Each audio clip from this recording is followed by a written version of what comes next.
Shalom peuple de Dieu, je vous salue tous dans les précieux noms de notre Seigneur Jésus-Christ de Nazareth. C'est bien moi, votre humble serviteur, Fumukanda. Le Seigneur nous a permis encore aujourd'hui d'être là à travers les réseaux sociaux pour que nous puissions communiquer la parole de Dieu. Et c'est un privilège pour toi et pour moi de pouvoir au moins partager la parole de Dieu. Et je bénis le Seigneur pour cette belle occasion qu'il nous a donnée. Et je sais bien que, je suis sûr que cette parole va s'adresser à une personne. Donc, et si vous avez cette occasion de pouvoir au moins suivre ce message, et à la fin, n'hésitez pas aussi de partager avec nos bien-aimés dans le Seigneur, afin que chacun de nous puisse au moins en tirer profit de quelque chose qui va sortir à travers cette parole au niveau du Saint-Esprit. Donc c'est une parole que le Seigneur m'a révélée. J'aimerais les partager aussi avec mes bien-aimés sur les réseaux sociaux, parce que nous avons partagé cela aussi dans l'église et c'était une bénédiction. J'aimerais aujourd'hui partager avec vous sur le thème la restauration. Et la plus simple définition qu'on peut donner à la restauration, c'est celle qui est mentionnée dans le Larousse. La restauration veut dire tout simplement remettre la chose dans son état premier. Cela veut dire, la restauration veut dire remettre la chose dans son état premier. Donc, on remet la chose dans la forme qu'il était avant parce que la chose était bonne. Et on ne restaure que ce qui a été terni, on restaure ce qui est en voie de disparition, on restaure ce qui est en voie de se détruire. C'est celle-là qu'on peut restaurer. Donc on restaure seulement une maison qui date déjà, ça fait longtemps, et que vous voyez, vous constatez que petit à petit cette maison est en train de se dégrader. Alors il y a des hommes et des femmes qui peuvent venir tout autour et se mettre les mains dans la main pour pouvoir au moins remettre cette maison dans son état premier. On peut aussi restaurer des statues anciens. Vous voyez que, vous verrez que cette statue peut-être est en train déjà de se gâter. Alors, certaines personnes peuvent s'organiser pour pouvoir au moins restaurer cette statue pour les rendre dans son état premier. On peut aussi restaurer une dynastie, on peut aussi restaurer une autorité, on peut aussi restaurer un état. Donc la restauration touche toutes les formes.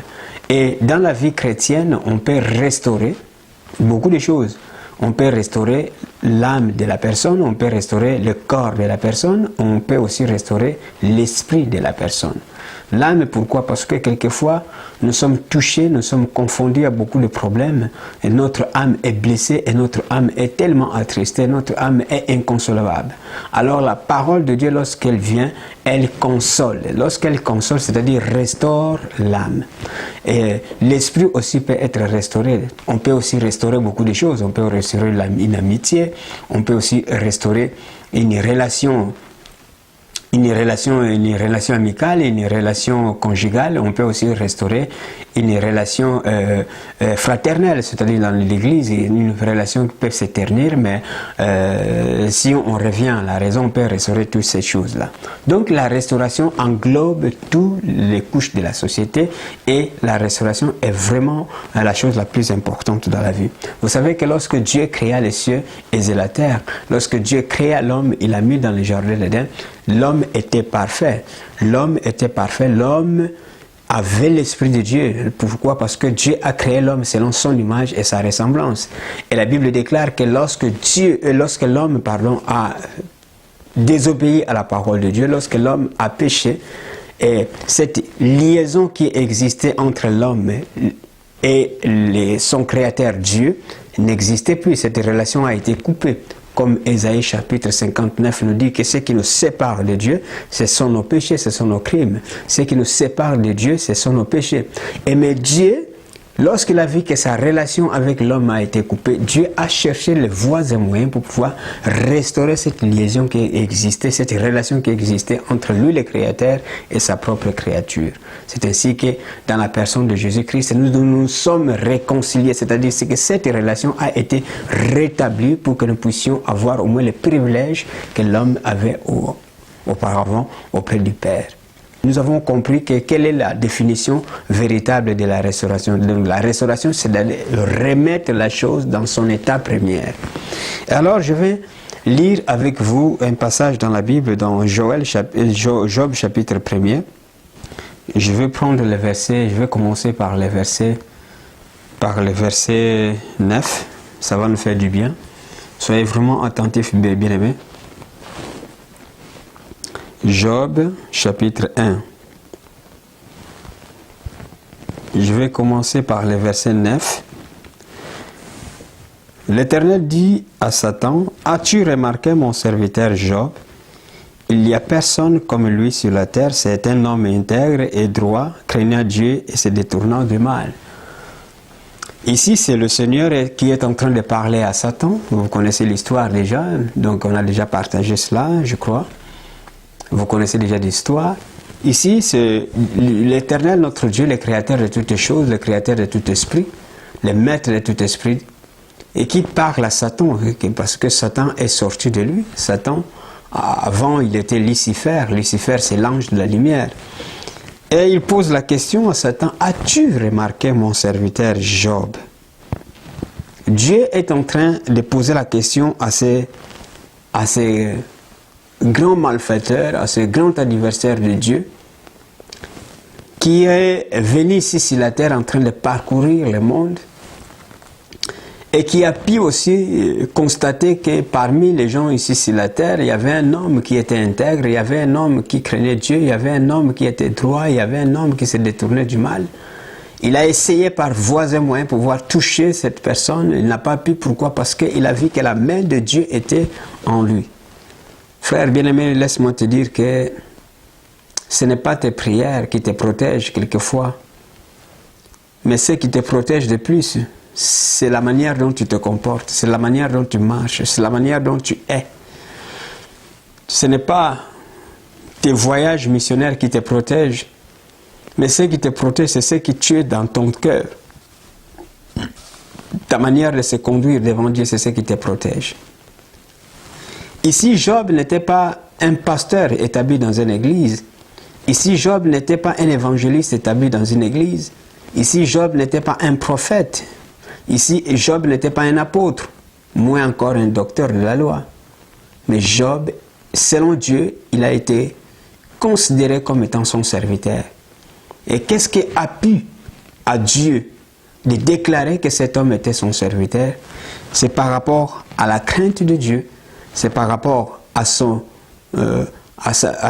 droiture devant Dieu, par rapport à sa fidélité à Dieu, par rapport à son intégrité avec Dieu. C'est ce qui a fait que Dieu puisse déclarer à Satan que Job était son serviteur. Et Dieu va même jusqu'à ce qu'il puisse se vanter même. Il dit qu'il n'y a personne sur la terre qui marche comme lui. Il n'y a personne sur la terre, c'est-à-dire dans son espace géographique, parce que quand on parle de mot terre, il y a plusieurs définitions. Personne sur la terre ne marche comme lui. Personne sur la terre ne se conduit comme lui. Personne dans son pays qui craignait Dieu comme lui. Donc Job a été remarqué devant le Seigneur qu'il était un homme mis à part par sa manière d'être. Pas seulement par sa manière de faire, mais d'abord par sa manière d'être. Frère bien-aimé, laisse-moi te dire, Satan voulait faire voir ou bien voulait faire croire à Dieu que Job servait Dieu tout simplement parce que Dieu lui avait béni, parce que Dieu lui avait donné tout ce qu'il fallait lui donner. Mais c'est le contraire. Job ne servait pas Dieu parce que Dieu lui avait béni. Mais c'est le contraire aujourd'hui. Nous voyons beaucoup plus aujourd'hui dans nos églises. Il y a des gens qui viennent servir l'Éternel tout simplement parce qu'ils ont un intérêt. Il y a des gens qui viennent dans nos églises tout simplement parce qu'ils veulent un mariage. Il y a des gens qui viennent dans nos églises tout simplement parce qu'ils cherchent un emploi. Il y a des gens qui viennent dans nos églises parce qu'ils cherchent les papiers. Il y a des gens qui viennent dans les églises aujourd'hui parce qu'ils cherchent une promotion quelque part. Ou bien ils cherchent les enfants. Ce n'est pas mauvais de le voir. La Bible déclare que faites-moi connaître tous vos besoins. Mais ce n'est pas l'objet de servir Dieu. Ce n'est pas l'objet qui peut te pousser à servir Dieu. Ce n'est pas l'objet qui peut te pousser à craindre Dieu. Donc, marcher dans la droiture de Dieu, elle implique d'abord, ou doit d'abord impliquer ton amour envers ton Créateur. C'est ce que l'Éternel voulait faire croire. C'est ce que l'Éternel voulait faire croire à Satan, que Job ne me sert pas parce que je lui ai béni. Non, Job me sert parce qu'il m'aime. Frère, laisse-moi te dire, quand tu aimes ta femme par intérêt, un jour vous finirez par vous séparer. Quand tu aimes ton mari par intérêt, un jour vous finirez par vous séparer. Quand tu aimes un ami par intérêt, un jour vous finirez par vous séparer. Pourquoi? Parce que d'une manière ou d'une autre, cet intérêt un jour ne sera plus. Le verset 10, la Bible déclare, le verset 9, pardon, je vais prendre le verset 9. Il dit que Satan répondit à l'Éternel, est-ce d'une manière désintéressée que Job te craint? Est-ce que c'est une manière désintéressée que Job craint Dieu? Non, Satan voulait faire croire à Dieu que c'est par intérêt que Job le servait. Mais Dieu savait que cet homme me servait parce qu'il m'aime. Tu sais, quand tu aimes quelqu'un, quel que soit ses défauts, tu l'aimes quand même. Quelle que soit la morphologie de ta femme, si tu l'aimes, tu l'aimes. Quelle que soit sa nationalité, quel que soit ce qu'il est, tu l'aimes. Si tu l'aimes, tu l'aimes. Mais si tu aimes ta femme par intérêt, si tu aimes ton église par intérêt, un jour cet intérêt ne sera plus, alors qu'est-ce que tu feras? Tu vas quitter l'église. Si tu aimes ta femme par intérêt parce qu'elle est belle, un jour cette beauté va faner, et cette beauté n'existera plus, alors tu vas le quitter. Si tu aimes ton mari parce qu'il est vigoureux, un jour cette vigueur va disparaître, alors qu'est-ce que tu feras? Tu vas quitter et chercher un autre mari.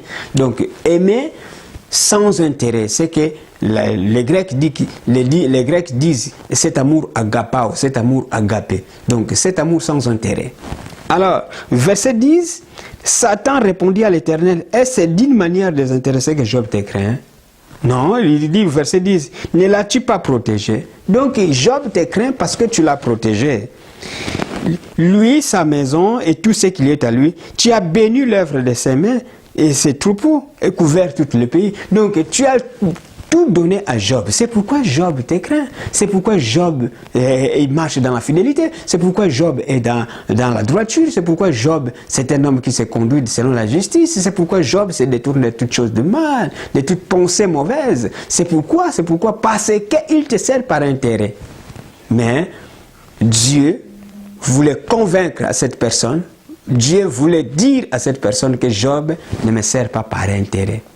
Comme je venais de dire que n'aimez pas ton mari par intérêt, n'aime pas tes amis par intérêt, n'aimez pas tes camarades par intérêt, n'aimez pas tous ceux qui t'approchent par intérêt, parce que le jour où cet intérêt n'existera plus, alors tu vas te débarrasser de toutes ces personnes-là. Satan continue à dire à Dieu, mais étends ta main, touche tout ce qui lui appartient, je suis sûr qu'il te maudit en face. Ah, donc Job, lorsqu'il va comprendre qu'il a tout perdu, Satan dit que je suis sûr et certain qu'il te maudit en face. Frère bien-aimé, laisse-moi te dire, combien de personnes n'ont pas quitté l'église tout simplement parce qu'il venait de divorcer avec son mari? Combien de personnes n'ont pas quitté l'église tout simplement parce qu'il a perdu ses enfants? Combien de personnes n'ont abandonné la foi tout simplement parce que tout ce qu'ils avaient, ils avaient perdu? Tout ce qu'ils avaient perdu. Ils étaient bien, ils avaient la bénédiction, ils avaient des voitures, ils avaient de l'argent, ils avaient des maisons. Mais lorsque Dieu les a mis à l'épreuve, ils ont tout abandonné. Ils ont dit que maintenant, Dieu ne nous aime pas.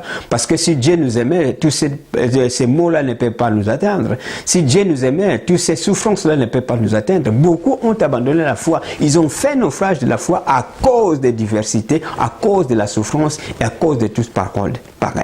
Frère, laisse-moi te dire que je n'ai jamais vu quelqu'un ici sur la terre a souffert comme Job a souffert. Mais cet homme a gardé sa foi. La Bible déclare au verset 12. Le verset 12.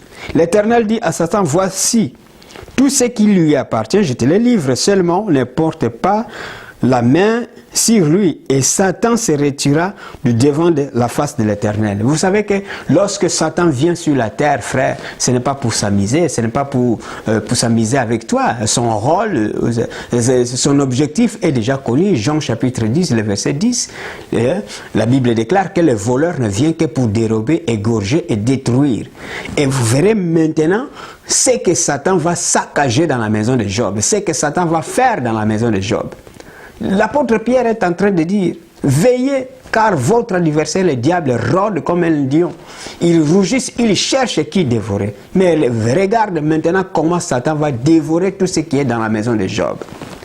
La Bible déclare qu'un jour, verset 13, un jour que les fils et les filles de Job mangeaient et buvaient du vin dans la maison de leur frère aîné, il arriva auprès de Job un messager qui dit, le bœuf labouré et les ânesses paissées à côté d'eux.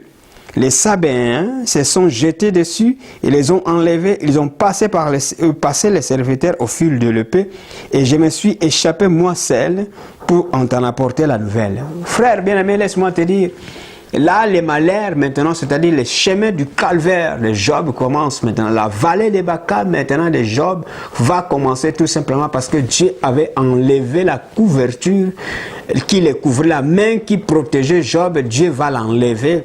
Dieu va garder que son âme. Dieu va garder que son âme. Dieu va garder que son esprit parce que l'esprit appartient à Dieu. Mais Dieu a livré tout ce qui était dans la maison de Job entre les mains de Satan. Dieu est souverain, il fait dans le ciel ce qu'il veut. Dieu a permis qu'à cette personne-là, qui était intègre, qui était droit, qui était juste et qui craignait Dieu, puisse passer des moments difficiles, des moments d'épreuve. Laisse-moi te dire qu'un jour aussi arrivera à ton tour, passer des moments de souffrance, que tu puisses aussi passer les moments de souffrance, les moments de galère, les moments de calvaire. Mais laisse-moi te dire que garde la foi que Job avait, garde l'intégrité que Job avait. Au verset 14, il arriva auprès de Job un messager, il dit, le bœuf labouré et les ânesses paissées à côté d'eux, les Sabéens sont venus. Ils ont détruit, ils ont pris tout, et bon voilà. Et non seulement. Donc, le verset 16, le verset 16 dit, il parlait encore. Le serviteur qui est venu annoncer la nouvelle, il parlait encore. Mais pendant qu'il parlait encore, un autre est venu. Il parlait encore lorsqu'un autre vint et dit, le feu de Dieu est tombé du ciel et a embrasé le brebis et les serviteurs et les a consumés et je me suis échappé moi seul pour t'en apporter la nouvelle. La Bible déclare que les malheurs ne viennent jamais seuls. Les malheurs ne viennent jamais seuls. Et la Bible en ajoute encore que les malheurs atteignent souvent le juste. Les malheurs atteignent souvent le juste. C'est-à-dire que c'est monnaie courante. Que tout ce qui marche dans la justice de Dieu, tout ce qui marche dans la crainte de Dieu, tout ce qui marche dans la fidélité avec Dieu, tout ce qui marche dans la droiture de Dieu, sont souvent mis en épreuve. Sont souvent mis à l'épreuve. Lorsqu'il parlait encore, il arriva encore un autre serviteur, verset 16. Lorsqu'il parlait encore, il arriva encore un autre serviteur, une autre nouvelle, dans le verset 17. Lorsqu'il parlait encore, il arriva encore une autre nouvelle, dans le verset 18. Il dit que tes fils, tes filles mangeaient et buvaient du vin dans la maison de leur frère aîné. Et voici un grand vent, verset 19. Voici un grand vent, le verset 19. Et voici un grand vent est venu de l'autre côté du désert et a frappé contre les quatre coins de la maison et elle s'est écroulée sur les jeunes gens et ils sont morts. Et je me suis échappé moi seul pour t'en apporter la nouvelle. Voilà. Ce qu'il craignait de pire est arrivé. Les enfants qu'il avait, ce n'est pas un, ce n'est pas deux, mais tous les 10 enfants qu'il avait venaient de mourir le même jour. Frère bien-aimé, qu'est-ce que tu pourras dire? Qu'est-ce que tu pourras dire à ces... Qu'est-ce que tu peux dire si tu comprends la souffrance pour avoir déjà un enfant? Et tu as déjà des enfants déjà qui sont déjà adultes, qui peuvent déjà s'occuper de... qui peuvent déjà diriger leur propre vie, qui sont déjà matures. et qui font déjà les festins, et qui font déjà votre bonheur, il arrive que peut-être que l'un d'entre eux va déjà se marier pour t'en apporter au moins les petits-enfants. Dans une seule journée, tu vas perdre tous tes 10 enfants. Frère, je ne le souhaite pas à quelqu'un. Je ne le souhaite pas à qui que ce soit. Je ne le souhaite pas. Mais Job a expérimenté cette douleur. Job a expérimenté cette expérience. Frère, laisse-moi te dire que ce n'était pas facile. Si tu n'as pas la foi, si tu n'as pas la foi en Dieu, si tu n'as pas la crainte de Dieu, tu vas commencer à parler mal de Dieu. Mais Job, qu'est-ce qu'il va dire? Job, qu'est-ce qu'il va dire?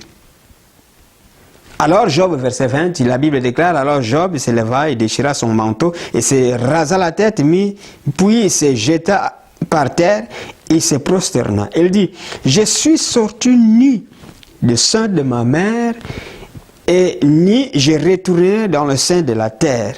L'Éternel a donné et l'Éternel a ôté. Que le nom de l'Éternel soit béni. Que le nom de l'Éternel soit béni. Le verset 22, il dit, dans tout cela, Job ne pécha point et il n'attribua rien d'injuste à Dieu. Laisse-moi que tu puisses au moins réfléchir lorsque tu es accablé par la souffrance, lorsque tu es accablé par tous les maux, lorsque Dieu est en train de te faire passer dans la vallée des Baca. Laisse-moi te conseiller ce matin que tu puisses garder au moins la foi de Job. La foi ou l'exemple de Job. Job a vécu les plus pires cauchemars sur la terre. Job a vécu la plus pure cauchemar que je ne souhaite pas à qui que ce soit. Perdre les enfants, perdre la richesse, et non seulement que tu perds la foi, et non seulement, que tu perds la richesse et que tu perds les serviteurs, mais son corps aussi a été touché. Satan a touché son corps, il a commencé même à devenir malade. Frère, laisse-moi te dire, même la femme de Job a souhaité à Job, a proposé à Job, que Job maudit Dieu. Parce que lorsque tu maudiras Dieu, lorsque tu te détourneras de ta droiture, je sais que Dieu va reprendre ton esprit. Dieu va se mettre en colère contre toi et il va prendre ton esprit. Mais la Bible déclare que cet homme restant intègre dans sa voie. Waouh! Cet homme restant intègre dans sa voie. Frère, laisse-moi te dire une chose. La souffrance qui est la vôtre ne dépasse pas celle de Job. La souffrance qui est la vôtre n'a même pas peut-être la même signification celle de Job. Mais regarde, tu es en train de te repousser en arrière tout simplement parce que tu avais des fidèles. Tu avais des fidèles à l'église. Aujourd'hui, les fidèles ne sont plus là. Et tu as dit que Dieu t'a abandonné et tu veux rester à la maison. Et tu as dit même à certaines personnes que bon voilà, je vais servir Dieu dans ma propre maison. Donc c'est-à-dire que tu étais à l'église, tu servais Dieu par intérêt parce qu'il y avait des gens qui venaient. Et aujourd'hui, il n'y a plus personne qui vient dans ton église. Maintenant, tu vas dire que bon voilà, je ne sers plus Dieu, donc je vais le servir chez moi à la maison. Ça, c'est un signe que tu n'as jamais connu le Seigneur. Tu n'as jamais été touché par la parole de Dieu et tu n'as jamais aimé Dieu. On aime Dieu par amour agapao.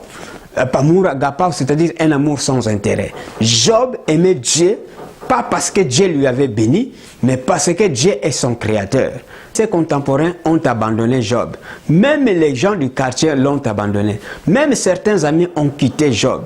Même certains voisins avaient déjà les regards méprisants devant Job.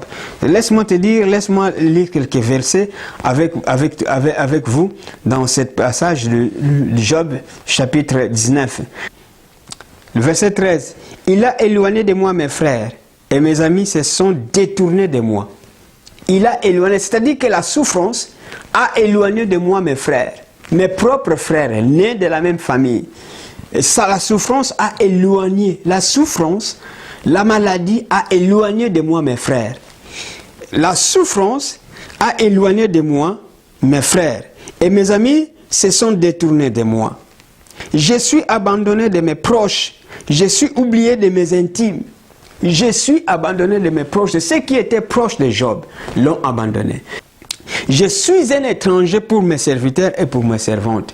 Les gens à qui j'ai dirigé, les gens à qui j'étais leur chef, aujourd'hui par la maladie, par la souffrance, parce que je suis devenu pauvre, je suis considéré comme un étranger. Il ne me répond pas. J'appelle mon serviteur, il ne me répond pas. Je le supplie de ma bouche, et c'est en vain que je le supplie. Voilà. Donc, il est méprisé même par les bébés, même par les enfants, même par les petits. Quand il se lève, ces petits commencent à l'insulter. Ces petits commencent à se moquer de lui. Oh God, quelle souffrance, quel mépris, quel moment d'atrocité que cet homme n'a pas vécu. Mais le verset 25 qui m'intéresse beaucoup. Mais je sais que mon Rédempteur est vivant et qu'il se lèvera le dernier sur la terre. C'est là la confiance que Job avait. Il avait cette confiance, il savait que malgré la souffrance, malgré cet stade, malgré cette couloir de la mort que je suis en train de passer, mais je sais que la seule personne qui peut décider pour mon cas, c'est mon Dieu. Laisse-moi te dire, frère, là où tu es, à l'hôpital, là où tu es, dans la souffrance, là où tu es, quelle que soit la place là où tu te trouves aujourd'hui, laisse-moi t'exhorter que ayez la confiance à Dieu, ayez la foi en Dieu, car si il te prête encore les souffles de vie, c'est que tout est possible encore. Parce que tout est possible à celui qui croit. Et rien n'est impossible à Dieu. Dieu est capable de restaurer ta vie. Dieu est capable de te restituer ce que tu avais perdu. Regarde, Job avait tout perdu. Mais Job a retrouvé ce qu'il avait perdu. Tout simplement parce qu'il avait dit que mon Rédempteur est vivant. Et c'est lui qui décide les derniers sur la terre. C'est lui qui décide les derniers sur la terre. Laisse-moi aller très vite maintenant dans le chapitre 42. Laisse-moi te dire, dans le chapitre 42, et je vais prendre le verset 10. La Bible déclare que l'Éternel rétablit Job dans son état premier. L'Éternel rétablit Job dans son premier état. C'est là où je disais que la restauration signifie tout simplement remettre la chose dans son état premier. Et le verset 10 nous confirme cela. La Bible déclare que l'Éternel rétablit Job dans son état premier. Quand Job il priait pour ses amis, et l'Éternel lui accorda le double de tout ce qu'il avait possédé. Waouh, frère bien-aimé, Dieu a accordé encore à Job le double de ce qu'il avait possédé. Job a reçu encore plus de bénédictions que ce qu'il avait avant. Tout simplement parce que cet homme a gardé la foi. A gardé la foi. Laisse-moi te dire, frère bien-aimé, Dieu est capable de restaurer ta santé. Dieu est capable de restaurer ton ministère. Dieu est capable de restaurer ton couple. Dieu est capable de restaurer ton amitié. Dieu est capable de restaurer les dons spirituels que tu avais avant, mais qui ne fonctionnent plus. Dieu est capable de restaurer la vigueur que tu avais avant et que tu ne retrouves plus. Dieu est capable de tout restaurer. Au niveau physique, au niveau intellectuel, au niveau spirituel, au niveau des finances, dans tous les niveaux, Dieu est capable de te restaurer. Garde la foi. La Bible déclare que la foi, c'est une ferme assurance des choses qu'on espère, une démonstration de celles qu'on ne voit pas. Donc, Job avait la foi que mon Rédempteur est vivant. Et c'est lui qui décide le dernier. Et, le verset 5, toujours Job chapitre 42, le verset 5 maintenant. La Bible déclare ceci, Job dit ceci, « Mon oreille avait entendu parler de toi, mais maintenant mon œil t'a vu. » Donc cela veut dire que la foi vient de ce qu'on entend. Et ce qu'on entend vient de la parole de Dieu. Job était quelqu'un qui avait la loi de Dieu, qui avait la parole de Dieu dans son esprit. Il entendait seulement parler de Dieu. Mais il n'avait jamais rencontré Dieu, il n'avait jamais vu Dieu. Mais suite à sa maladie, suite à ce qu'il avait perdu, suite aux souffrances qui étaient dans sa vie, suite à ces circonstances qui étaient les siennes, suite à toutes les difficultés qu'il a rencontrées dans la vie, quand il a vu que Dieu a commencé à restaurer sa vie, et Dieu a définitivement restauré sa vie, il pouvait que dire quoi? Mon oreille a entendu parler de toi. C'est-à-dire que c'est-à-dire que j'entendais parler de toi par rapport à la vie des autres. Frère, laisse-moi te dire, les témoignages des autres, c'est bien. Ça peut aussi te motiver, ça peut aussi te donner au moins, stimuler aussi ta foi. Mais si tu n'as jamais vu Dieu dans ta propre vie, tu ne peux pas avoir la confiance à Dieu. Et la Bible déclare que Job a entendu parler de Dieu. C'est-à-dire qu'il a entendu, il avait entendu que Dieu a fait telle chose dans telle personne, Dieu a fait une telle chose dans telle personne, mais dans sa vie n'a jamais expérimenté cette grâce de Dieu.